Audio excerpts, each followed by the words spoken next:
Salam sahabat Eklesia yang saya kasihi. Senang boleh berjumpa dengan saudara di dalam tema berani jujur itu hebat. Saudara-saudaraku, hari ini kita berbicara tentang kejujuran dalam sebuah rumah tangga atau kejujuran dalam sebuah pernikahan. Saudaraku, jujur adalah hal yang sederhana, namun jujur itu merupakan hal yang penting di dalam sebuah pernikahan atau di dalam sebuah keluarga. Kejujuran adalah salah satu tanda yang dimiliki oleh orang yang memiliki integritas. Kejujuran juga merupakan salah satu fondasi dalam membangun kepercayaan di dalam sebuah pernikahan. Jika kejujuran ada di dalam sebuah pernikahan, maka seorang istri dapat memainkan peranannya dengan maksimal sehingga keluarga akan jauh lebih stabil dan bertumbuh. Demikian juga halnya jika seorang laki-laki hidup dalam kejujuran di dalam rumah tangganya, maka fungsinya sebagai seorang kepala, fungsinya sebagai seorang imam akan dapat berjalan dengan maksimal. Sangat berbeda atau ironis jika kejujuran tidak lagi kita temukan dalam sebuah pernikahan atau dalam sebuah keluarga. Maka saya dapat pastikan keluarga tersebut akan mengalami banyak masalah, akan mengalami banyak tantangan yang tidak akan pernah berhenti mengintimidasi keluarga mereka. Oleh karena itu, saudara-saudaraku yang kekasih di dalam Tuhan, banyak masalah yang terjadi dalam sebuah pernikahan karena masing-masing pasangan tidak jujur satu dengan yang lainnya. Kejujuran itu menyangkut banyak hal dalam pernikahan. Beberapa contoh diantaranya adalah kejujuran tentang masa lalu pasangan. Kalau mau jujur, saudara-saudaraku yang kekasih, banyak pasangan yang tidak jujur kepada pasangannya tentang masa lalunya, terhadap mantannya, terhadap orang-orang yang pernah dekat dengan dia. Ini adalah momok yang bisa menimbulkan masalah baru di dalam keluarga. Oleh karena itu penting bagi seorang pasangan jujur terhadap pasangannya bahwa ia sudah selesai dengan masa lalunya. Jangan sampai kita berbohong, jangan sampai kita menipu pasangan kita dan kita berkata kita sudah selesai dengan masa lalu kita dengan pasangan. Padahal belum. Dibutuhkan kejujuran masing-masing pasangan terhadap pasangannya. Agar apa, saudara-saudaraku?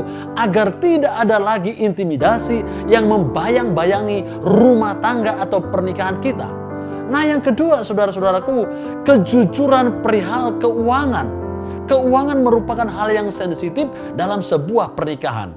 Jikalau masing-masing pasangan itu memberi bantuan atau memberi kepada keluarga tanpa seizin, tanpa sepengetahuan dari pasangannya, maka ini dapat menimbulkan masalah baru di dalam sebuah pernikahan.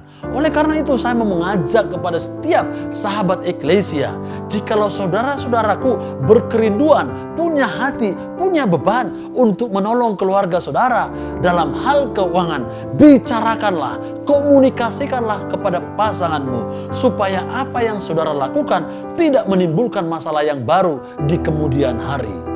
Banyak hal yang diakibatkan oleh ketidakjujuran dalam rumah tangga, khususnya dalam pernikahan. Antara lain pertama, visi keluarga kita menjadi tidak tercapai. Ada begitu banyak keluarga-keluarga hari-hari ini tidak bisa mencapai visi di dalam keluarga. Apa yang direncanakan sejak menikah, apa yang sudah dipikirkan, apa yang akan dicapai, itu tidak akan bisa terlaksana. Sebab masing-masing pasangan tidak hidup dalam kejujuran. Saudara-saudaraku, banyak sebenarnya keluarga-keluarga hari-hari ini memiliki komunikasi yang buruk. Sebab apa? Karena waktu yang tidak cukup. Sebab apa? Karena komunikasi yang buruk itu diakibatkan oleh karena ketidakjujuran. Saudara-saudaraku yang kekasih di dalam Tuhan, kalau saudara mau komunikasi saudara menjadi baik, jujurlah terhadap pasanganmu. Banyak hal yang perlu dibicarakan di dalam keluarga. Hal lain yang terjadi adalah hilangnya kepercayaan. Kalau masing-masing pasangan itu tidak hidup dalam kejujuran, maka kepercayaan itu menjadi hilang. Suami tidak percaya kepada istri, istri tidak percaya kepada suami. Coba bayangkan, kalau sang istri pergi berbelanja, suami itu bisa curiga, jangan-jangan di pasar dia ketemu dengan sang mantan, jangan-jangan si istri ini melakukan hal ini, hal itu dan lain sebagainya. Akan menimbulkan pikiran-pikiran negatif dalam sang suami. Demikian juga istri, kalau suami pergi bekerja, jangan-jangan dia main serong dengan sekretaris, jangan-jangan dia main serong dengan teman pekerjaannya dan lain sebagainya. Ini saudara-saudaraku membuat hilang kepercayaan karena ketidakjujuran. Yang selanjutnya saudara-saudaraku, akibat ketidakjujuran adalah cinta itu semakin berkurang. Kecurigaan yang menumpuk atau akumulasi dari kecurigaan membuat masing-masing pasangan mulai merasa hambar dalam hal percintaan.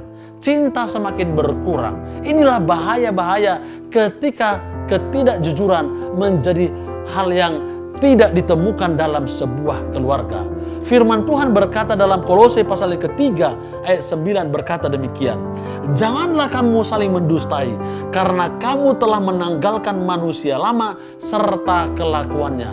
Firman Tuhan ini dengan tegas mengajar kita untuk tidak saling mendustai, tetapi kita harus terbuka. Kita harus terbuka terhadap pasangan kita.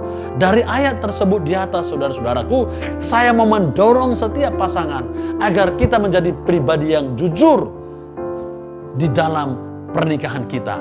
Dengan hidup dalam kejujuran, saya yakin dan percaya keluarga kita akan bisa mencapai visi, komunikasi kita menjadi baik.